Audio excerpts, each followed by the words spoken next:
माननीय मोहन भागवत जी को उन्होंने मेरे को अरेस्ट करके पकड़ के लाने को बोला था और ये सब ऑन रिकॉर्ड था, पूरा रिकॉर्ड पे था, मगर वो लोग बता रहे थे कि ये एटीएस में है ही नहीं।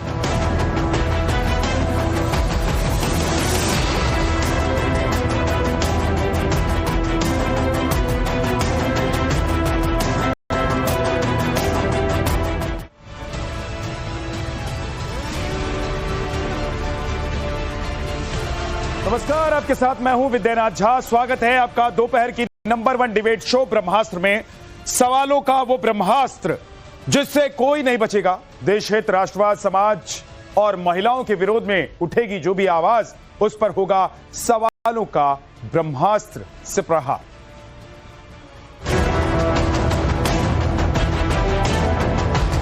माननीय मोहन भागवत जी को उन्होंने मेरे को अरेस्ट करके पकड़ के लाने को बोला था और ये सब ऑन रिकॉर्ड था, पूरा रिकॉर्ड पे था, मगर वो लोग बता रहे थे कि ये एटीएस में है ही नहीं।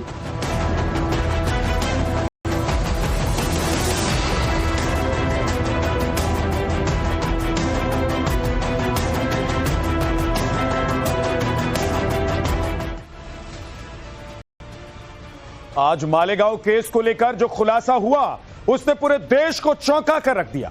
जो भगवा आतंकवाद वाला नैरेटिव 17 साल पहले सेट किया गया था, एक बयान ने पूरे नैरेटिव को एक्सपोज कर दिया, तार तार कर दिया।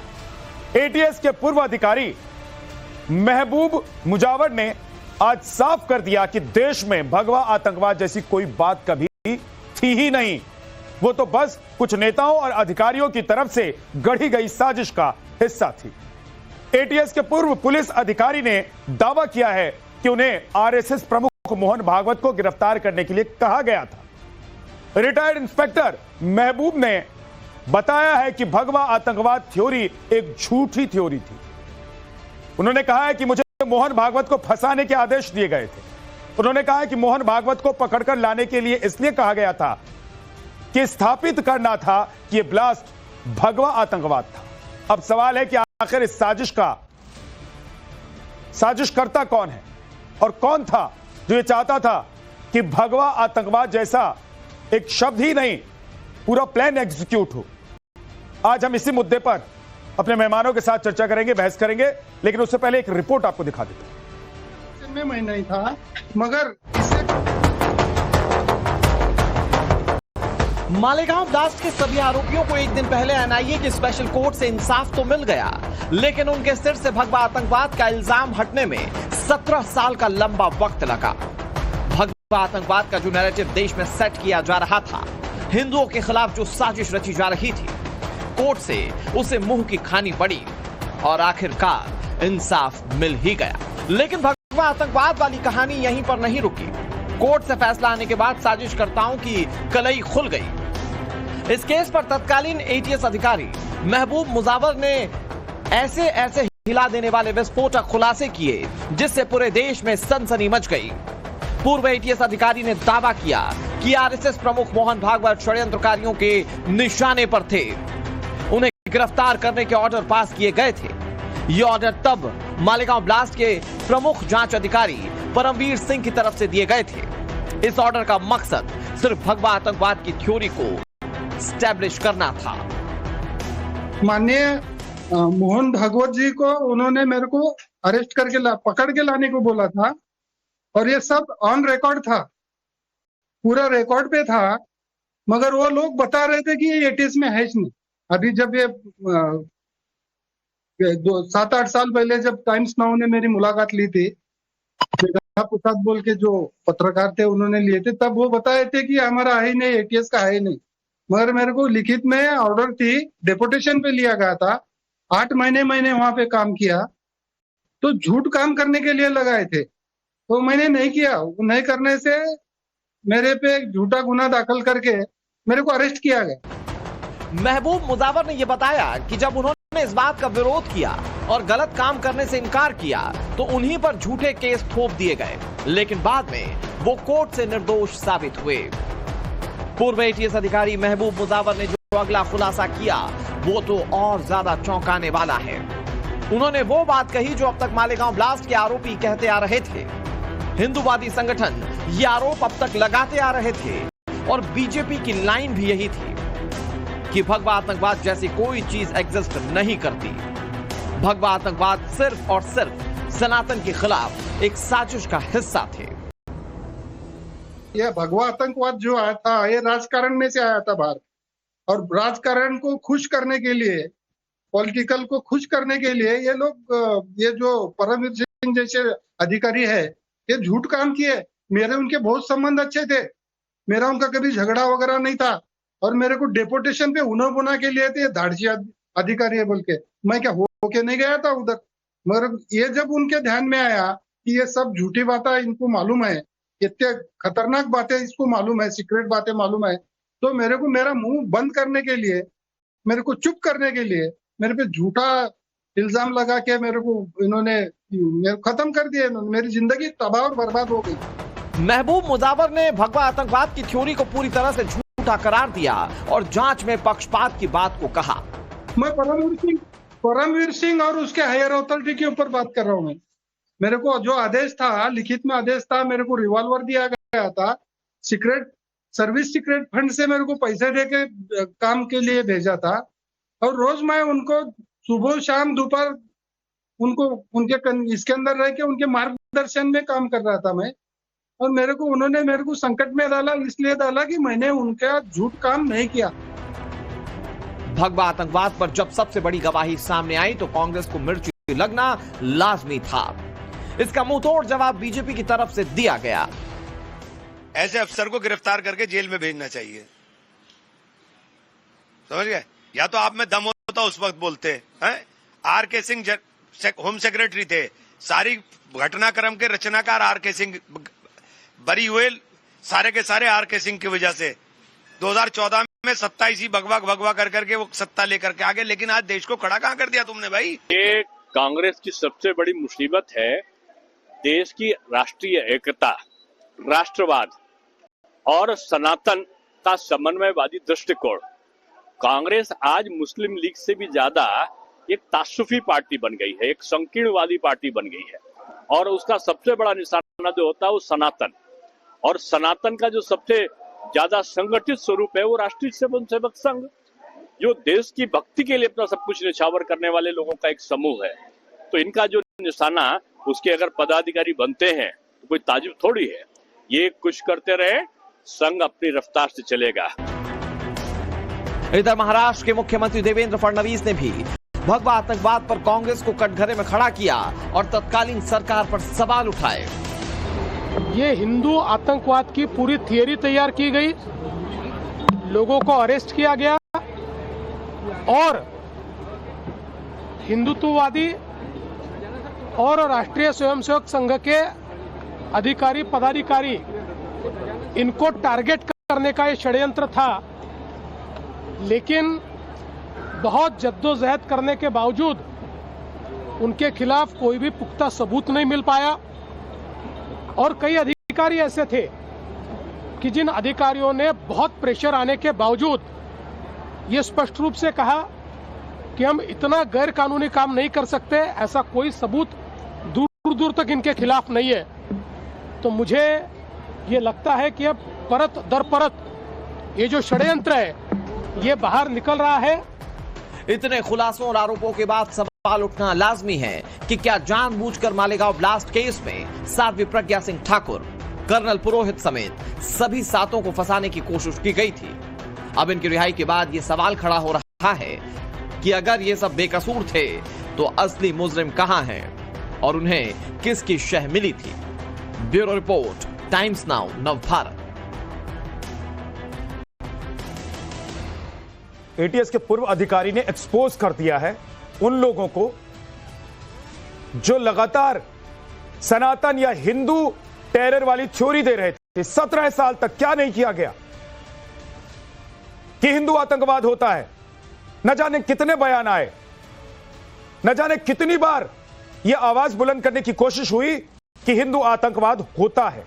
लेकिन एक ये बयान देखिए जिसने सबकी पोल खोल कर रख दी है, जिसने बता दिया है कि कैसे दबाव बनाया गया था।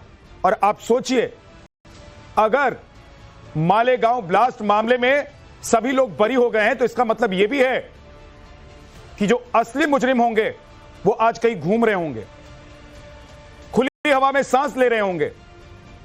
6 लोगों की मौत के जिम्मेदार लोग कहां हैं, ये कोई नहीं जानता है। आज उस वक्त के लोग जानते होंगे जो ये दबाव बना रहे थे। आज इसी पर बात करेंगे।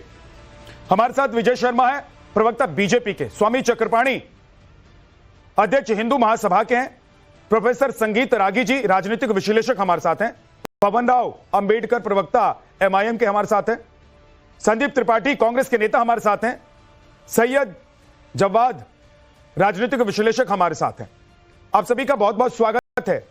लेकिन क्या जानबूझकर संगीत रागी जी संघ को बदनाम करने के लिए, हिंदुओं को बदनाम करने के लिए, वो भी एक ऐसे देश में जहां सबसे बड़ी संख्या में हिंदू रहते हैं, जो सनातनियों का देश है मूलतः, उस देश में सनातन हिंदू और संघ को बदनाम करने के लिए यह टारगेट किया गया और अब तो सामने आ गया, कोई और नहीं कह रहा, अधिकारी कह रहा है। संगीत जी, वो मुस्लिम लीग से भी ज्यादा हिंदुओं से घृणा करता है और आसान होगा कि 9/11 के बाद दुनिया भर में इस्लामिक आतंकवाद जो शब्द था वो बहुत प्रचलित हो गया था। इसलिए क्योंकि सिर्फ उस समय अमेरिका में ही बम नहीं फूटे थे, आतंकवाद की घटनाएं ऑस्ट्रेलिया में हुई थी, ब्रिटेन में हुई थी, जर्मनी में हुई थी, पोलैंड में हुई थी, स्वीडन में हुई थी। ये पूरी दुनिया के अंदर जो है आतंकवादी घटनाएं घट रही थी और भारत के अंदर भी आतंकवादी घटनाएं घट रही थी। तो ऐसी स्थिति में कांग्रेस पार्टी जो उसको लगता था कि मुसलमानों का वोट बैंक हमको कंसोलिडेट करना है किसी भी तरीके से, क्योंकि 2004 के इलेक्शन में मुसलमानों ने कांग्रेस पार्टी को वोट दिया, जिसके कारण कांग्रेस पार्टी जो बहुत पीछे पिछड़ गई थी वो थोड़ा आगे आई। उसको लगा कि इससे बढ़िया कुछ हो नहीं सकता है कि एक नैरेटिव चलाया गया, मजहब का कोई किसी आतंकवाद का धर्म नहीं होता है। आतंकवाद का धर्म था, आतंकवाद का धर्म है, इस्लामिक आतंकवाद दुनिया में एक डोमिनेंट नैरेटिव है।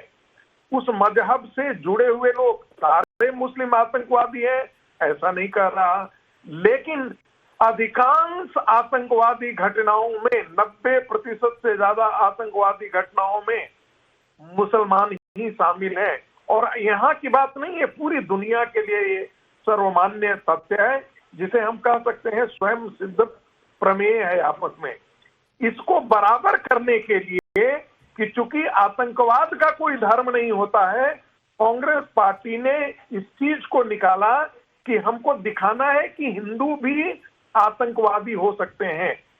देखिए, लेकिन संगीत रागी जी, ये पूर्व अधिकारी कह रहे हैं महबूब मुजावर कि उनके ऊपर दबाव बनाया गया और जो उनके बॉस से परमवीर सिंह, उनके ऊपर दबाव था, उन्होंने इनके ऊपर दबाव बनाया। तो ये दबाव कौन बना रहा होगा उस वक्त? देखिए, उस समय ये दबाव ये शुरू से कहा जा सकता है, ये अब एक स्वयं सिद्ध प्रमेय हो चुका है कि कांग्रेस पार्टी का नेतृत्व यानी गांधी परिवार, उस समय के गृह मंत्री, इन लोगों ने और उस समय के राहुल गांधी के शिक्षक, जैसे कौन शिक्षक उस समय थे, दिग्विजय सिंह थे, चिदम्बरम थे, इन्हीं लोगों ने, सुशील शिंदे थे, इन्हीं लोगों ने इस प्रकार की व्यूह रचना की और इन लोगों ने जानबूझ करके संघ को बदनाम करने के लिए, हिंदू संघ संगठनों को बदनाम करने के लिए, चूंकि इस्लाम बदनाम हो रहा था इसलिए हिंदुओं को भी बराबर बदनाम करने के लिए इस प्रकार की साजिश को अंजाम दिया। ठीक है संदीप जी, क्या इस्लामिक आतंकवाद की एक थ्योरी चल रही थी तो आप लोगों को लगा कि भाई हिंदू आतंकवाद की भी थ्योरी होनी चाहिए? और संगीत रागी आरोप लगा रहे हैं, खुलकर सीधे सीधे कह रहे हैं कि भाई उस वक्त आपकी पार्टी थी, आपकी सरकार थी, तो दबाव बनाने वाला कोई और कैसे हो सकता है? विद्यानाथ झा जी, पहली बात तो मैं विदाउट इंटरप्टेड 2 मिनट चाहूंगा और मुद्दे से इधर उधर बात नहीं करूंगा, इसलिए कि 5 लोगों को मुझे जवाब देना है। ठीक सर। मुद्दे की बात सर ये है, संगीत रागी जी अभी आपके राजनीतिक विशेषज्ञ बनकर बैठे हैं, ये आरएसएस समर्थक भी हैं, आरएसएस विचारक भी हैं, दिल्ली यूनिवर्सिटी के प्रोफेसर भी हैं। जैसे ये रूप बदल लेते हैं सर, ये आतंकी भी हो सकते हैं सर, लेकिन आरएसएस से इनका संबंध नहीं हो सकता अगर ये आतंकी हो जाए तो, क्योंकि जो आरएसएस है वो लिखा पढ़ी में कहीं संगठन है ही नहीं है, वो लिखा पढ़ी रखते ही नहीं। आतंकी गोली चलाएगा फिर कहेंगे हमारा संबंध नहीं है इससे। तो भैया आप पहले रजिस्ट्रेशन करा लो, अगर संविधान को मानते हो, देश को मानते हो, तो संविधान देश की जो प्रक्रिया संवैधानिक प्रक्रिया है उसके तहत आ जाए तो पता चलेगा कि आरएसएस में कितने आतंकी हैं, पहली चीज। दूसरी चीज सर, अभी हिंदू मुस्लिम की डिबेट चल रही थी, बड़ी मतलब हास्यास्पद बात है। एनआईए की जांच करने वाले प्रमुख अधिकारियों का नाम बता रहा हूं। हिमांशु शुक्ला, हिंदुओं के सीट्स पर बैठे हुए ब्राह्मण कमेटी से आने वाले व्यक्ति। उसके बाद सर सुजीत कुमार सर, और सर डीजी तो उस समय मोदी जी के कमेटी का व्यक्ति योगेश चंद्र मोदी। क्या ये सारे लोगों ने बचाया या उस समय फंसाया?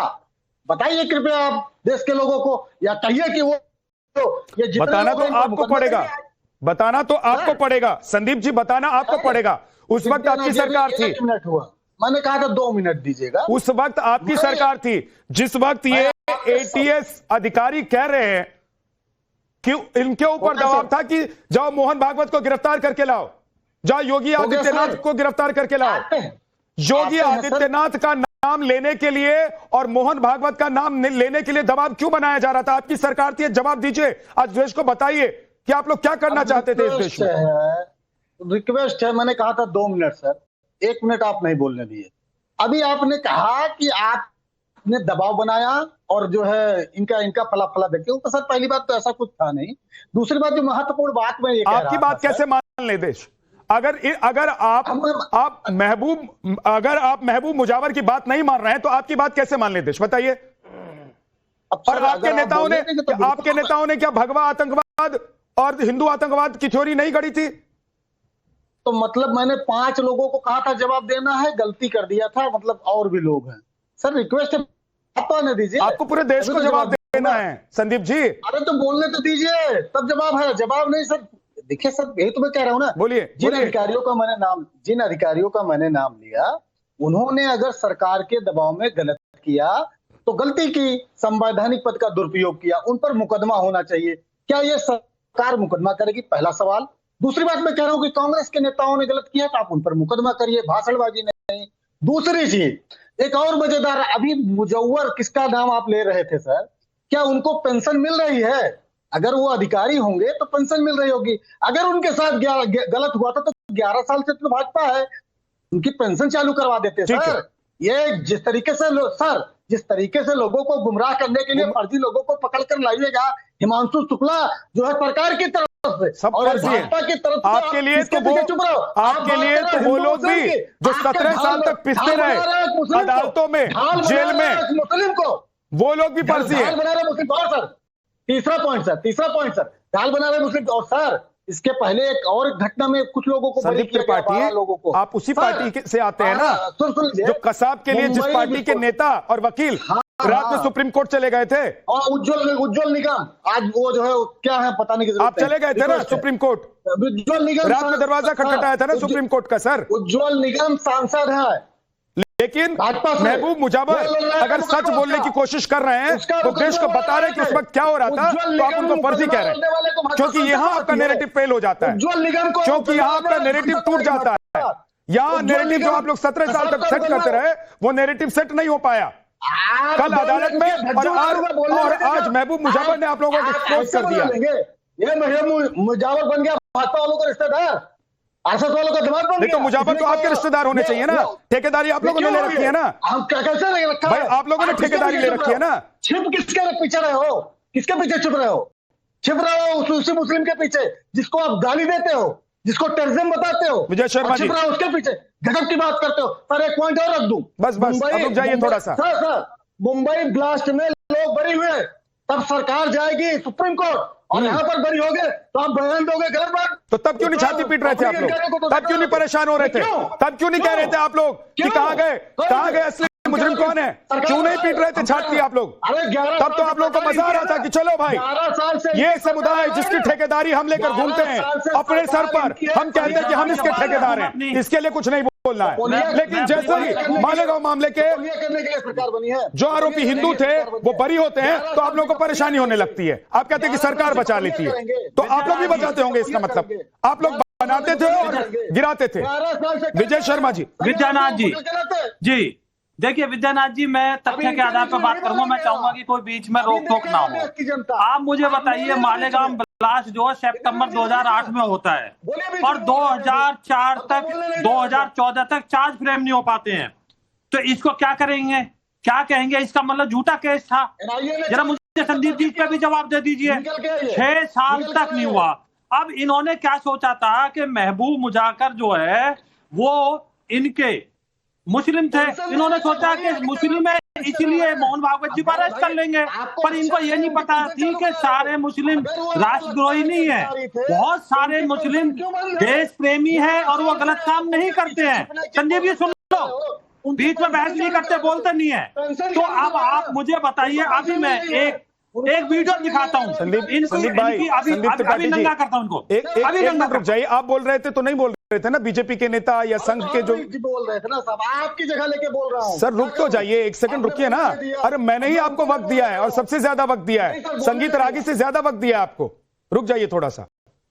मैं एक बार बताइए, जो सब इंस्पेक्टर महबूब मुजावर जिसने वहां नौकरी की है, जिसके बीच में बोल रहे जिसके दादा, अरे इनको क्या कोई बीमारी है क्या? संदीप भाई, मुझे आपका ऑडियो कम कराना पड़ेगा, फिर आप विक्टिम कार्ड खेलने लगेंगे। पेंशन मिल रही है। अरे रुक तो जाइए पहले, मुजावर को पेंशन मिल रही है। आप ही बोलेंगे। अरे आपने पाप किए। संदीप जी रुक जाइए, संदीप जी प्लीज, भुगत रहे हैं वो। मैं आपको रिक्वेस्ट कर रहा हूं, रुक जाइए। नहीं तो दिक्कत यह होती है कि किसी की बात समझ में, आपकी भी बात समझ में नहीं आएगी जब आप बोलने की कोशिश करेंगे और दूसरे लोग आप पर बोलेंगे। तो रुक जाइए थोड़ा सा, धैर्य रखिए, लौटकर आपके पास आऊंगा। बोलिए आज, क्योंकि जवाब आपको ही देना है सबका। देखिए महबूब मुजावर को लाए तो ये इसलिए थे कि वो मुसलमान है, वो मोहन भागवत जी को अरेस्ट कर लेंगे, लेकिन इनको पता नहीं है कि बहुत सारे मुस्लिम यहाँ राष्ट्रभक्त हैं। उन्होंने मना कर दिया, जेल मतलब ये लगाइए कि उन्होंने स्पष्ट मना कर दिया, उनके ऊपर फर्जी मुकदमा लगाया, उसमें भी वो बरी हो गए, जिसका ये हवाला दे रहे हैं। दूसरा मैं बताता हूं, आप मुझे बताइए 2008 सितंबर में मालेगांव का ये हादसा होता है, 2014 तक चार्ज फ्रेम नहीं हो पाते। झूठा केस था ना, इसलिए नहीं हो पाए। इधर बॉम्बे ब्लास्ट का आतंकी था जो, उसको फांसी भी हो जाती है इतने साल में ही। तो इससे साफ प्रतीत होता है कि आप झूठा ये केस कर रहे थे। दूसरा मैं बताता हूं, ये कहते हैं, मैं वीडियो दिखाऊंगा चंद सेकंडों का जो अभी 31 का है। पृथ्वीराज चौहान इनके क्या कहते हैं, जो पूर्व मुख्यमंत्री है, कि अगर आतंकवाद कहना है तो हिंदू आतंकवाद कहिए, सनातन आतंकवाद कहिए। ये देखिए, इसको जुटला देंगे क्या? हिंदू टेरर कहिए, तो फंडामेंटलिस्ट टेरर कहिए, सनातनी टेरर कहिए। बताइए, जवाब दीजिए। इतनी बेशर्मी की हद होती है यहाँ बैठ के। समझौता एक्सप्रेस में जो ब्लास्ट होता है, वहां 2 आतंकी पकड़े जाते हैं पाकिस्तान के, 14 दिन तक हिरासत में रहते हैं, लेकिन इनको संघ को पकड़ना था, संघ को बदनाम करना था। उन दोनों आतंकवादियों को छोड़ दिया जाता है। मैं नाम भी बता देता हूं उनका, जो उनका नाम है उनका नाम था अमजद अली। अमजद अली को छोड़ दिया जाता है 14 दिन बाद। इसका जवाब दीजिए आप मुझे। तो ये इनकी जमीन खो गई थी, मुस्लिम इनसे छिटक गए थे। आपने देखा था किस तरह से वामपंथियों ने वेस्ट बंगाल में, उत्तर प्रदेश में मुलायम सिंह जी ने, लालू यादव जी ने बिहार में, तो इन्होंने सोचा झूठे केस विजय जी बढ़ के। ओके रुक जाइए, मैं आ रहा हूं। संदीप जी आ रहा हूं, आप जवाब देना चाहते हैं, अब बोलना चाहते हैं। लेकिन स्वामी चक्रपाणी जी, क्या मोहन भागवत को फंसाकर, योगी आदित्यनाथ को फंसाकर एक पूरा नैरेटिव जो रचने की कोशिश की गई थी 17 साल पहले, और 17 साल तक इस पर खूब बयानबाजियां हुई, इसको खूब साबित करने की कोशिश हुई, क्या एक तो संघ को निपटा देने की कोशिश थी, और दूसरा हिंदुओं को या सनातनी विचारधारा के जितने लोग थे उनके ऊपर इतना गंभीर आरोप और ऐसी बातें थोप देने की कोशिश हो रही थी जिससे वो जीवन भर भाग नहीं सकते थे। अगर 5 साल 7 साल और सरकार रह जाती तो मुझे तो लगता है कि साबित भी हो जाता कोर्ट में।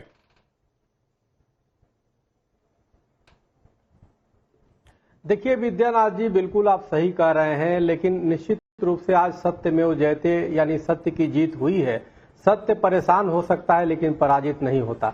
इन्होंने सत्ता में रह के जिस प्रकार से कांग्रेस की सरकार ने एक तीर से दो निशाने मारे थे। एक तरफ जो हिंदू राष्ट्रवादी हैं उनको किसी भी तरीके से बदनाम करना, हिंदुत्व सनातन को बदनाम करना, दूसरी तरफ जो है इस्लामिक आतंकवाद जो चरम पे था, पूरी दुनिया के लोग उसके खिलाफ जो थे उसको भी मेंटेन करना, कैसे उसकी आंच को कम किया जाए और जनता का ध्यान हिंदू आतंकवाद, भगवा आतंकवाद इस तरफ एक ले जाने की एक मन गढ़ंत सोच और जान से एक प्रोपेगेंडा फैलाया गया कि देखो जी हिंदू भी आतंकी होते, देखो जी भगवा भी आतंकी होते, और जानबूझ करके और इसको करके उसमें जो मूल अपराधी थे, जो इस्लामिक आतंकी थे, उनको छोड़ करके हिंदूवादियों को पकड़ लिया गया। इतने वर्षों तक 17 वर्षों के बाद आज न्याय मिला और आप देखिए इसके बाद अनेक चीजें आ रही कि उसमें कई बड़े संघ के नेता जो राष्ट्रवादी हैं, जो कई हिंदूवादी नेता योगी आदित्यनाथ जी, माननीय मोहन भागवत जी, सबको किस तरह से फंसाने की साजिश चली गई। इससे बड़ा निम्न स्तर का कुछ नहीं हो सकता है हमें लगता है। और आज देखो कांग्रेस के जितने वरिष्ठ नेता सब मौन है, इनको जा करके माफी मांगना चाहिए। शायद हमें लगता है इसके कितना भी प्रायश्चित कर लो कहीं कम होने वाला है, क्योंकि सबके सामने आ चुका है, दूध का दूध पानी का पानी हो चुका है। किस प्रकार से वो जो पर्दा उन्होंने जो साजिश एक रची उसका पर्दाफाश हो चुका है। ये बहुत ही घृणित ये थी सत्ता में रह करके जिस प्रकार से कांग्रेस ने घिनौना चाल चला। और आजादी के बाद से देखिए जैसे ही देश हुआ उसके बाद से ही साजिश से रची जाने लगी हिंदूवादियों पे, चाहे वीर सावरकर के खिलाफ हुआ, चाहे अनेक तमाम राष्ट्रवादियों के खिलाफ किस प्रकार से षड्यंत्र करके उनको अनेक केसों में फंसा करके उनको अनेक तरीके से वो प्रताड़ित किया गया। जो अभी वर्तमान में भी जो निर्णय मालेगांव में आया देखा जा रहा है कि वर्तमान में अभी भी इनको चैन नहीं है। इतने दिन सत्ता में बैठने के बाद भी वो हिंदूवादियों पे, वो हिंदुओं पे कोई कैसे बदनाम कर रहे हैं, कैसे फंसाने का प्रयास कर रहे हैं। इससे बड़ा घृणित कार्य क्या होगा, न भूतो न भविष्यति। ऐसा निम्न स्तर के सत्ताधारी कार्य किसी ने नहीं किया होगा जिन्होंने इसने किया, ठीक इन लोगों ने किया। आप बताओ, जो हिंदू सर्वे भवन्ति सुखिनः सर्वे सन्तु निरामया की सिद्धांत लेकर के पूरे विश्व को परिवार मानते हैं, आप उनको आतंकवाद से जोड़ रहे हो, आप उनको भगवा आतंकवाद कह रहे हो। इससे बड़ा घृणित कार्य क्या होगा। यानी जो हमारी चरित्र नहीं है उसको आप एक चरित्रवान व्यक्ति को दुष्चरित्र साबित करने का प्रयास कर रहे हो। इससे घृणित कार्य कुछ नहीं हो सकता। जो आज ये कार्य है कांग्रेस के अम्बेडकर जी लिख चुका है। अगर किसी विचारधारा कांग्रेस के से आप नहीं जुड़े हैं, कोई विचारधारा आपको पसंद नहीं है, तो क्या उसका गला दबा देंगे? इसीलिए मोहन भागवत को फंसाने की कोशिश हो रही थी कि उस वक्त की सरकार संघ को पसंद नहीं करती थी, या देश में बहुत सारी ऐसी पार्टियां हैं जो संघ को पसंद नहीं करती हैं, संघ के लोगों को पसंद नहीं करती हैं, तो गला दबा देंगे, आतंकवादी साबित कर देंगे। बहुत बहुत धन्यवाद झा साहब। देखिए, किसकी विचारधारा से कोई संतुष्ट है या सहमत है या नहीं है, हमारा विषय ये नहीं है। हमारा विषय इस देश की जनता का है, हमारा विषय इस देश के वो मासूम नागरिकों का है जिनके साथ 1947 से छलावा चल रहा है। पहले तो कांग्रेस ने इस देश में धर्म के नाम पर नफरत फैलाई और धर्म के नाम पर दंगे कराए। कांग्रेस भूल जाती है हाशिमपुरा मलिहाना को, कांग्रेस भूल जाती है मुरादाबाद की घटना को, कांग्रेस भूल जाती है गुजरात के दंगों को, कांग्रेस भूल जाती है जिस तरह से घटनाएं लगातार चली और 1990 के बाद से कांग्रेस के शासनकाल में जिस तरह से आतंकवाद पनपा उसको कांग्रेस भूल जाती है। और कांग्रेस के ही पद चिन्हों पर उनके कदम से कदम मिला करके आज भारतीय जनता पार्टी इस देश में धर्म के नाम पर नफरत फैला रही है। ये दोनों की जो जुगलबंदी है ना, इस जुगलबंदी ने इस देश के नागरिकों को परेशान कर दिया है। इस जुगलबंदी ने देश के जो पीड़ित लोग हैं उनको न्याय देने से वंचित कर दिया है। इस जुगलबंदी ने दोनों लोगों को जो खेल चल रहा है ना इस देश में, इस देश के लोगों को नासूर के रूप में ले जा रहे हैं। इस बात को समझना पड़ेगा। आप जिस विचारधारा की बात कर रहे हैं ना, आरएसएस को पैदा करने वाली कांग्रेस, आरएसएस को पालने पोसने वाली कांग्रेस, आरएसएस के लिए जो है बड़ी बातें कहने वाले कांग्रेस, इंदिरा गांधी ने कांग्रेस के लिए कितनी बड़ी बड़ी बातें कही, कांग्रेस भूल जाती है क्या? इस बात को भी ध्यान रखना चाहिए। हिंदू आतंकवाद, भगवा आतंकवाद, इससे कोई मतलब नहीं। ये शब्द देश की जनता को मूर्ख बनाने, देश की जनता को भ्रमित करने और गुमराह करने के लिए पैदा किए गए हैं। असल मकसद तो कुछ और है। असल मकसद ये है कि जब हम आरएसएस की बात करते हैं तो आरएसएस में बहुत सारे नाम आते हैं। एक नाम भाजपा के लोगों को फंसाने की कोशिश हो रही थी ना, और उस वक्त सरकार कांग्रेस की थी। तो आप दोनों को एक कैसे बता सकते हैं? ना ना ना, आप बिल्कुल दोनों को सही एक बात कैसे है। कह रहे हैं? कांग्रेस उन लोग, हाँ, अब आप बात सुनिए ना, जब मैं सच्चाई बता रहा तो आप उसको काटिए नहीं। आप सुनिए, कांग्रेस छलावा करती है और कांग्रेस खेल करती है और खेल करके जो है भाजपा के पाले में डालती है। और इन दोनों को चलाने वाले कौन है? वो आरएसएस और संघ के लोग हैं जो आपका ये लॉजिक, सच्चाई को पवन जी, समझिए। और मैं 4 नाम ले लेता हूं, 4 नाम ले लेता हूं, समझ से परे, 4 मुझे पता है। मैं ऑन रिकॉर्ड बात कर रहा हूं, ऑन रिकॉर्ड। हाँ, साहब सुन लीजिए, नाम सुन लीजिए। बोलिए। अमजद अली का नाम इन्होंने लिया समझौता एक्सप्रेस में। 4 नाम और सुन लीजिए जो आरएसएस में ट्रेनिंग लेते हैं, आरएसएस में पलते हैं। सुनील जोशी का नाम भूल जाते हैं, कमल का नाम भूल जाते हैं, ये नाम भूल जाते हैं लोकेश शर्मा का, ये नाम भूल जाते हैं राजेंद्र का, और ये नाम भूल जाते हैं संदीप दांगे का। ये सब आरएसएस में समाये हुए लोग हैं और इस देश में जो नफरत फैला रहे हैं उसका आधार ही आरएसएस है। और जिस तरह से इन्होंने मुजावर साहब ने संगीत रागी जी, मुजावर अब रुक जाइएगा थोड़ा सा सर। क्या है पवन जी आप थोड़ा रुकिए, आपने बहुत सारे सवाल पूछ लिए हैं। अब संगीत रागी और संदीप जी को आपको जवाब देना है।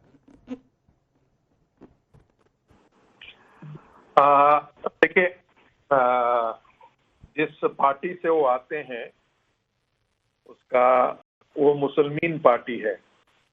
और कौन से वहां पर प्रोफेसर गिरी करते हैं, कौन सा वहां बच्चों को पढ़ाते होंगे? ये इस तरह की भाषा का क्या पार्टी लगा के रखा है? क्या पार्टी लगा के रखा है? आरएसएस जब ये कहती है कि देश से मुसलमानों का जो है नरसंहार होना चाहिए, आरएसएस जब ये कहती है, एचके व्यास का स्टेटमेंट पढ़ लीजिए, एचके व्यास ने क्या कहा? RSS incendiary hands off RSS. उनको सुन तो लीजिए, उन्होंने आपकी पार्टी का नाम लिया, आपको बुरा क्यों लग गया? पार्टी के नाम से क्या होता है? तथ्य पार्टी के नाम से कुछ नहीं होता है, के लिए बैठा हूं। पार्टी के नाम से कुछ नहीं होता है, के लिए बैठा हूं। पार्टी के नाम से कुछ नहीं होता है। क्या है? तो कोई हिंदू नाम रख लीजिए पार्टी का। क्यों रख ले? आपको दिक्कत हो कि जाइए इलेक्शन कमीशन। अभी आपने कहा कि नाम से कुछ नहीं होता। हाँ, नाम से कुछ नहीं होता तो नाम बदल दीजिए। आप तथ्य का नाम रखिए ना, नाम बदल दीजिए ना। नहीं, पार्टी से क्या मतलब? राष्ट्रवादी हिंदू पार्टी रख लीजिए नाम। आपका पार्टी से राष्ट्रवादी हिंदू पार्टी नाम रख लीजिए। तो वो आपकी पार्टी का नाम ही तो बता रहे हैं, आप क्यों परेशान हो? क्या मतलब है? जब पवन जी, डॉक्टर पवन, डॉक्टर साहब, वो उन्होंने आपकी पार्टी का नाम लिया, आपको बुरा लग गया। अब आपकी पार्टी के नाम से आपको क्यों बुरा लग रहा है? ये तो आपको सोचना चाहिए। अब 1 मिनट रुक जाइए, संगीत रागी जी को बोलने दीजिए। संगीत जी, अच्छा ठीक है, उनको बुरा लग गया क्योंकि वो मुसलमान पार्टी से हैं, तो स्वाभाविक है कि वो प्रवक्ता है तो ओवैसी की पार्टी का बचाव करना उनकी मजबूरी है, ये हम समझ सकते हैं। ठीक है, और चाहे वो जो भी भाषा का इस्तेमाल करें, मुझे उस पर रिएक्ट नहीं करना है, मूल प्रश्न पर रिएक्ट करना है।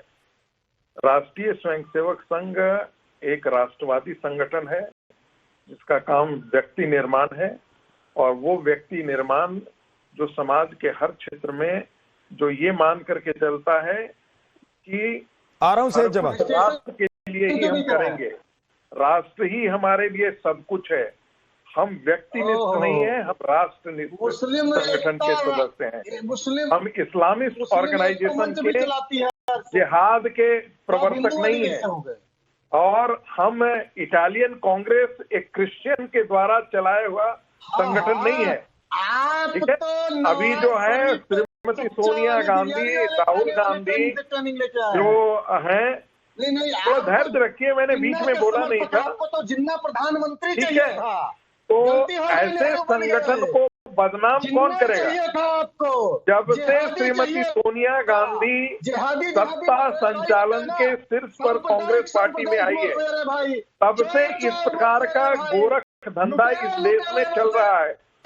नेपाल के अंदर जो हिंदू राष्ट्र का खतरा हुआ, हटाया गया, उसमें बहुत बड़ी बीच में ऐसे मत गांधी परिवार की थी। आपकी बात नहीं जा रही है ऑन एयर। संदीप जी रुक जाइए, एक एक करके बोलिए, आप बोलिएगा, इसके बाद मैं आपके पास ही आ रहा हूं, इसके बाद मैं आपके पास आ रहा हूं। संगीत रागी कंप्लीट कीजिए आप।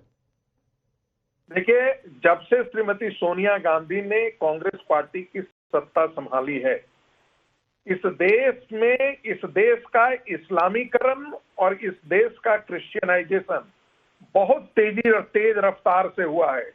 आंध्र प्रदेश के अंदर बहुत तेज रफ्तार से हुआ है, नॉर्थ ईस्ट में हुआ है, उत्तर प्रदेश के अंदर हुआ है, और पूरे देश के अंदर जो भी विधर्मी हैं उनको प्रोटेक्शन देने का काम जो है वो कांग्रेस पार्टी ने किया है।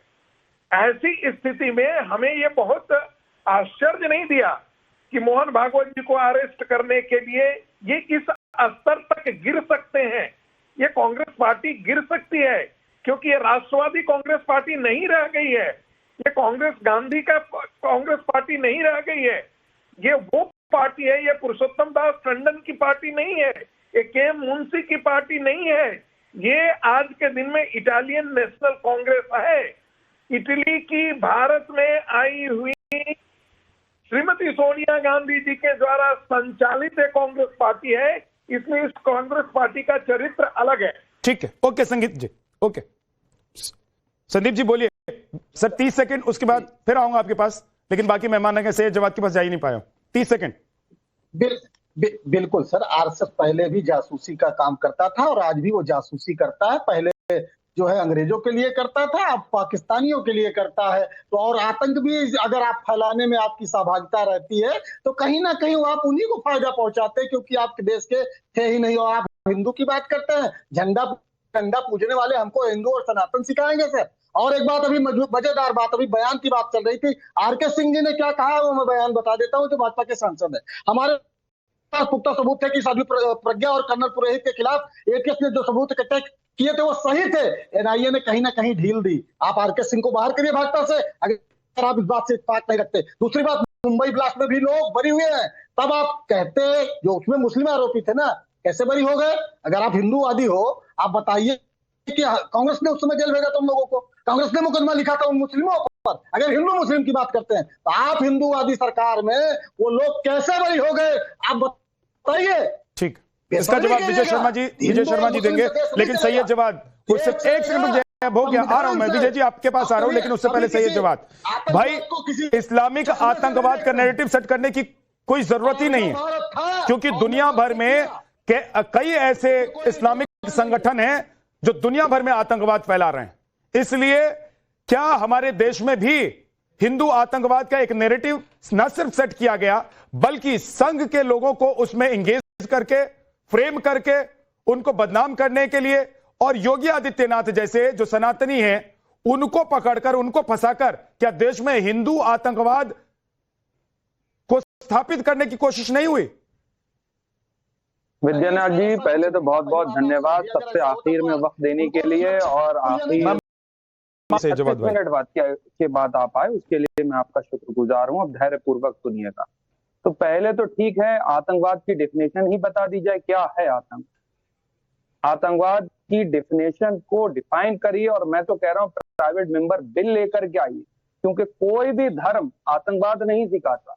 इसका राजनीतिकरण, इस टर्म को कॉइन किसने करा है कि आतंकवाद है क्या, उस आतंकवाद को। सैयद भाई एक सेकंड मैं आपको रोक रहा हूं, बीजेपी की प्रेस कॉन्फ्रेंस हो रही है इसी मुद्दे पर जिस पर हम डिबेट कर रहे हैं। अमित पात्रा को आपने सुना, बीजेपी का यह गंभीर आरोप कांग्रेस पर है कि कांग्रेस ने पूरी साजिश रची, दबाव बनाया, और ये जो आप देख रहे हैं महबूब मुजाबर, ये उस वक्त एटीएस टीम में थे, और एटीएस टीम में होते हुए जांच की जिम्मेदारी भी इनके ऊपर थी, और इनके ऊपर दबाव बनाया गया था कि मोहन भागवत को गिरफ्तार करो। योगी आदित्यनाथ को फंसाने की भी बात सुधाकर चतुर्वेदी जो इस पूरे मामले में आरोपी थे, जो बरी हुए कल, उन्होंने कह दी थी। तो पूरी एक साजिश रची गई थी। सही जवाब, आपको लग रहा है कि ये सब थ्योरी है जो अभी सामने आ रही है, या आपको लग रहा है कि वो थ्योरी थी जो 17 साल पहले गढ़ी गई थी? नहीं विद्यानाथ भाई, मसला ये है, सवाल ये पैदा होता है जो अपने देश की जांच एजेंसियां हैं, ये 17 साल ये जो अधिकारी बैठे हुए हैं, जो मोटी मोटी तनख्वाहें लेते हैं, 17 साल जांच करते हैं, और जो बेकसूर लोग होते हैं उनको जेलों में बंद रखते हैं, ट्रायल पे ट्रायल चलते रहते हैं, उनकी जिंदगियां बर्बाद होती हैं, और उसके बाद कहते हैं कि पता नहीं बम विस्फोट कहां से हो गया। हाँ, लोग तो मरे हैं, लोगों की जाने गई हैं, लेकिन ऐसे अधिकारी बाद में भाजपा ज्वाइन कर लेते हैं, बाद में मंत्री बन करके आ जाते हैं, उनको बड़े पदों बताया जाता है। ऐसे अधिकारियों के खिलाफ क्या करना चाहिए? बड़ी बड़ी संस्थानों बनी हुई हैं अपने देश के अंदर, और लोगों की जिंदगियां बर्बाद होती हैं, जेलों में लोग अभी भी पड़े हुए हैं, और हमारे टैक्स पेयर के पैसे कमाते हैं और चापलूसी करते हैं सरकार की। पैसे लेते हैं, तनख्वाहें मोटी मोटी आती हैं और तरफदारियां करती हैं मंत्रियों के दबाव में। अरे आप अगर मंत्रियों के और सरकार के दबाव में काम कर रहे हैं, आप एक बात मान रहे हैं कि ये जो अधिकारी हैं ये मंत्रियों सरकार के दबाव में काम करते हैं, तो आप ये भी मानेंगे कि उस वक्त जो आरोप लग रहे हैं, या महबूब जी जो आरोप लगा रहे हैं, जो कह रहे हैं, मैं तो कहूंगा कि आरोप नहीं लगा रहे हैं, वो खुलासा कर रहे हैं, वो जो बड़ी बात कह रहे हैं खुलासा कर रहे हैं, उसके मुताबिक उस वक्त की सरकार ने यह काम किया होगा?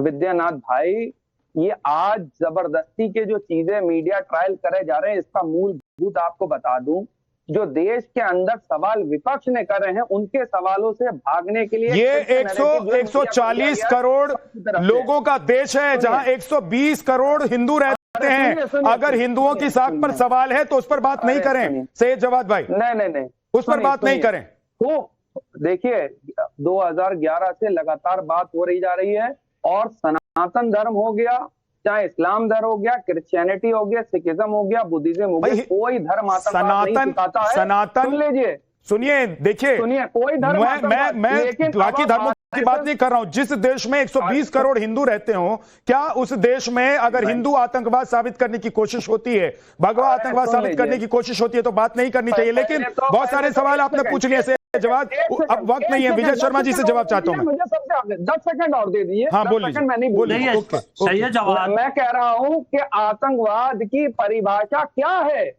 ये पूरी आज तक दुनिया में और भारत में प्राइवेट मेंबर बिल लेकर क्या उसमें चर्चा हो कि आतंकवाद कैसे किसे है, आतंकवाद की डेफिनेशन क्या है, परिभाषा उसको दीजिए ना। क्या नक्सलाइट आतंकवाद के अंदर विजय शर्मा जी, क्या उसके बाद जल्दी से विजय शर्मा जी, अब वक्त नहीं है, जल्दी से जी। देखिए पृथ्वीराज जी ने कल भी बोला, आज भी बोला, और ये आज से नहीं है। आप हमले देखिए, इन्होंने किस तरह से चतुराई से बात करने की कोशिश की कि जो अफसर है बैठे हुए हैं। अरे अफसर तो कांग्रेस राज में थे। अब आपको मैं कुछ आंकड़े बताता हूं। 2005 में श्रमजीवी ब्लास्ट ट्रेन में था, 2005 में ही बॉम्बे में ब्लास्ट होते हैं, वो भी ट्रेन के अंदर होते हैं, 2005 में ही सीरियल ब्लास्ट होते हैं दिल्ली में, 2006 में वाराणसी में ब्लास्ट होते हैं। अब क्या कहना चाह रहे हैं, जल्दी कहिए, मैंने पहले कहा कि वक्त नहीं है। तो ये 2004 से 14 किसकी सरकार थी? मनमोहन की। किसका? वो तो सबको पता है, इसमें नई बात क्या बता रहे हैं आप विजय जी? आप ये अगर आप लोग आरोप लगा रहे हैं कि कांग्रेस उस वक्त में दबाव बना रही थी और कांग्रेस की वजह से हिंदू आतंकवाद की थ्योरी सेट की गई, तो उसके बारे में बताइए ना, उसका सबूत दीजिए। बहुत बहुत शुक्रिया आप सभी मेहमानों का हमारे साथ जुड़ने के लिए इस चर्चा में, इस डिबेट में बहुत बहुत शुक्रिया। आप देखते